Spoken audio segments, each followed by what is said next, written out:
শনিবার সকালে তেজগাঁও কার্যালয়ে অফিস শুরু করেন প্রধানমন্ত্রী তারেক রহমান। ৫ বছরে সারা দেশে ২৫ কোটি বৃক্ষরোপণ কর্মসূচি সংক্রান্ত সভায় সিদ্ধান্ত হয় ১৪ জুন কক্সবাজারের ডুলাহাজরায় প্রধানমন্ত্রী উদ্বোধন করবেন এই কর্মসূচি। সভায় মাটি ও পরিবেশ উপযোগী বৃক্ষরোপণ করার নির্দেশনা দেন প্রধানমন্ত্রী। তেজগাঁও কার্যালয়ে এদিন প্রধানমন্ত্রীর সঙ্গে সাক্ষাৎ করেন ঢাকা সফররত তুরস্কের পররাষ্ট্রমন্ত্রী হাকান ফিদান।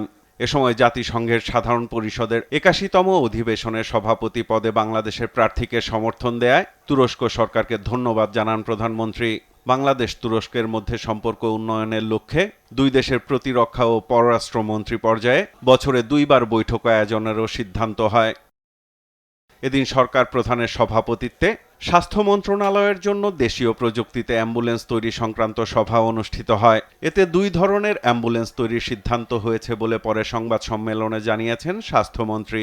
2 types of ambulance services, one type from গ্রাম থেকে উপজেলা, আবার উপজেলা থেকে ঢাকা পর্যন্ত। এটা আমরা আমাদের নিজস্ব খাত থেকে করব।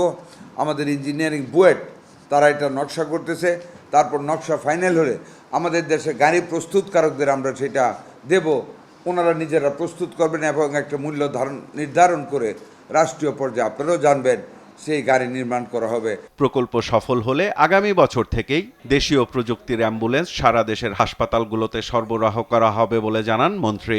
ইনশাল্লাহ সাকসেসফুল হলে আমরা সারা বাংলাদেশে আগামী বছর আমরা এটা চালু করব। সাইফুল রিপন, দেশ টিভি, ঢাকা। ঠিক আছে, কোনো সমস্যা নেই।